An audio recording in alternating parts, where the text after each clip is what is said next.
We'll get into the story of Moses here tonight, but just as kind of a reminder, over the last couple of weeks we covered the whole book of Genesis, which was like 4 weeks worth of teaching. But then tonight what we're doing is really the next four books of the Bible. And what happens from Genesis to the book of Exodus, you turn one page and we kind of left with like the people of Israel, 70 people living down in Egypt.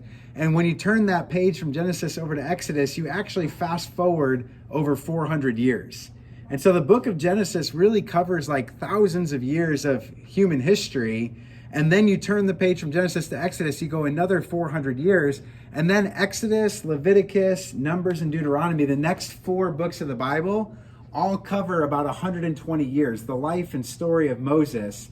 And as you guys were kind of piecing some of that together, if you remember, the easiest way to think about Moses' life is in three kind of seasons or three chapters, each of them being of 40 years. In the first 40 years, he's the prince of Egypt. He's kind of drawn up out of the Nile by Pharaoh's daughter because there was a genocide of all the male babies of the Hebrew nation when he was born. His mom kind of sends him across the river, and he ends up growing up in Pharaoh's household up until the point where he murders an Egyptian, and then he runs away and flees because he's afraid after having committed this crime. And for the next 40 years, he lives in a place called Midian, and he's really a shepherd of flocks. And he finds his wife there. He has a couple of sons there. And then eventually, at the end of that 40 years, he has this realization with a burning bush where God says, you're going to go and free a nation of slaves from Egypt, and you're going to liberate them and bring them out of slavery. And it's really the last 40 years where a lot of the stories that you probably know and probably come from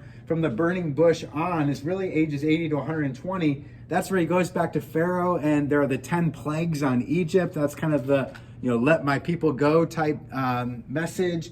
And then he leads the people out. They get to the Red Sea. The Red Sea parts, we call this the Exodus. It's when the entire nation of Israel came out of Egypt. They crossed the Red Sea, and then the sea swallows Pharaoh's army. But then for the majority of this 40 years, they end up wandering around in the wilderness, and they go up to this mountain, Mount Sinai. Moses goes up on top of the mountain, and up there he gets the commandments, the 10 commandments etched in stone. And he comes down, and he kind of, the whole story about the golden calf happens. And really for 40 years then, they're gathering manna in the wilderness, and they're moving from place to place in these tents. And ultimately, Moses dies just before the people of God come into the promised land, the land of Canaan. And so again, 4 whole books of the Bible, really just 120 years. It's a big shift in how we read the scriptures. But the thing about Moses is that Moses was like the most central figure of the entire Old Testament. So like even up to Jesus's day, like people were still kind of obsessed with the story of Moses, the story of the Exodus, coming through the Red Sea, the being liberated from slavery in Egypt. These were huge stories in the midst of the people's history and the story of God. And so when Jesus comes in, some people didn't believe that Jesus was more important than Moses.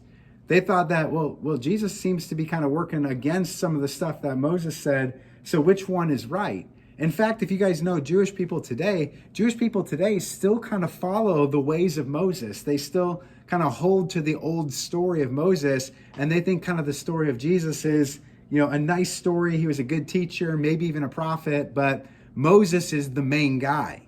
And so the reason we're talking about Moses tonight is because I think sometimes people get distracted, and sometimes people wonder, like, how do these kind of religious figures play alongside of each other? In Hebrews chapter 3, verse 3, it says that Jesus has been counted worthy of more glory than Moses, as much more glory as the builder of a house has more honor than the house itself. As Christians, as followers of Jesus, we believe that Jesus is more important than Moses, that he's a more central figure.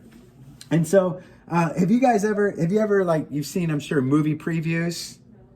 You've seen like, there's like little kind of clips of the movie. And could you imagine if like all you ever did was like watch movie previews? Like you never actually went to see the movie after the preview? You just kind of like went in and you were like, oh, I saw all the preview. You went into a movie theater, you watched all the previews, and then you left before the movie started. And you're like, oh, the previews were good enough. Like, we think that that's kind of crazy, right? Like, you would never, especially if there's a preview or a movie that looks really interesting, you'd never be like, oh, I don't need to go see that movie. I saw the preview. Well, that's kind of what the story of Moses is. The entire kind of picture of the Exodus and the giving of the commandments and the centrality of Moses, it's kind of like a preview. It was meant to show the people what was to come in the person of Jesus. But a lot of people just kind of felt like the preview was the main attraction. It was the main deal. And so they didn't embrace Jesus when Jesus came along because they were like, oh, we already know the story. We know the law of Moses. We know the traditions of Moses.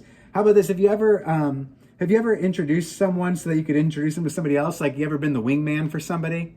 You know, like one of your friends wants to talk to like a girl in class, and so they kind of send you over, and you're like trying to talk to this guy. Hey, and what if like the worst scenario that can happen is like the girl all of a sudden becomes interested in you and not the person you were trying to introduce them to? That kind of happened. How many of you guys have ever heard of or seen the movie Back to the Future? Have you guys seen Back to the Future? Okay, so you guys know like Marty McFly, right? He catches wind that this terrible thing's going to happen to his family, but his friend has created this time machine. And so he goes back in time and he's got to make sure that his parents meet each other, right? George McFly has to meet his bride. He has to meet Marty's mom. But in the midst of this whole kind of storyline, what happens is like the mom actually starts to like Marty, which is super weird, right? Like Marty kind of gets in the way of the mom meeting George McFly. And so Marty's got to figure out how to kind of get out of the way so that his parents can actually come together and his whole family can actually come into existence. Well, the story of Moses in some ways is kind of like that, where like sometimes people get so caught up or fixated on the wrong person, they miss the person they're really supposed to meet. And that in the story of Christianity in the New Testament, it's like the people were introduced to the story of Moses so that they could embrace the person of Jesus. Like Jesus, as the author of Hebrews wrote, Jesus is worthy of more glory than Moses. Jesus is a higher authority. He is a more central figure. Jesus is the main movie, and Jesus is the person that Moses was meant to introduce us to. And so, if you've ever kind of thought, what if after the first story and the introduction, the people didn't want to see the second one? Or what if they just wanted the preview, not the movie? That's kind of how Jewish people continue to practice their faith. They continue to believe that eventually, someday, God will reveal the Messiah.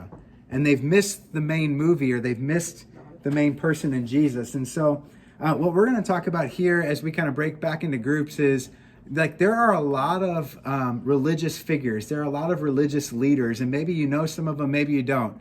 The question tonight is, what makes Jesus different than all those other religious leaders?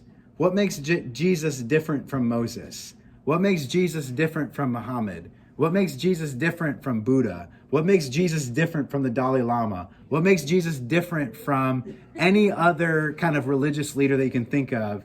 And then after a little bit, we'll head upstairs and kind of hang out to end the night. So go ahead back to your groups and we'll ask that question, what makes Jesus different?